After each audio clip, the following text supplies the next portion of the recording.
শীতের রাতকে আরও রঙিন ও জাদুকরি করে তুলতে আবারও মহোৎসবে সাজছে লন্ডনের কিংবদন্তি কিউ গার্ডেন্স।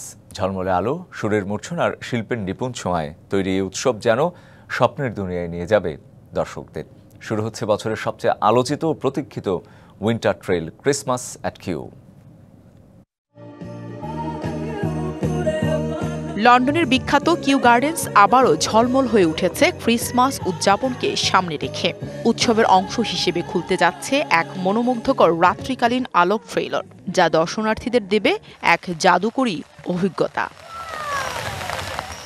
এবারের আয়োজনের মধ্যে রয়েছে টেম্পারেট হাউসকে ঘিরে বিশেষ লাইট শো, নানা রকমের আলোকসজ্জার ইনস্টলেশন, আলোর তৈরি ডান্স ফ্লোর এবং এক অনন্য লাইট অর্কেস্ট্রা, যা অন্ধকারে জীবন্ত হয়ে উঠবে রঙিন আলোর ছটায়।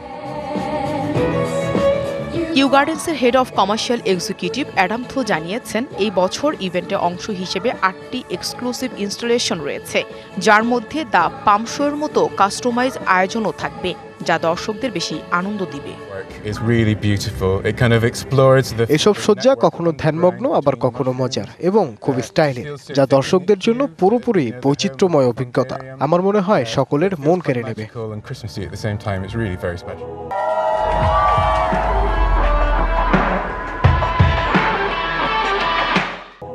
এবারে ক্রিসমাস অ্যাট কিউ এর 13তম বছর।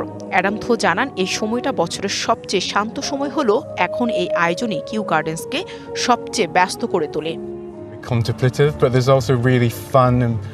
এটি একই সাথে বেশ জাদুকরী এবং ক্রিসমাসের মতো মনে হয়। এটি সত্যিই খুব বিশেষ।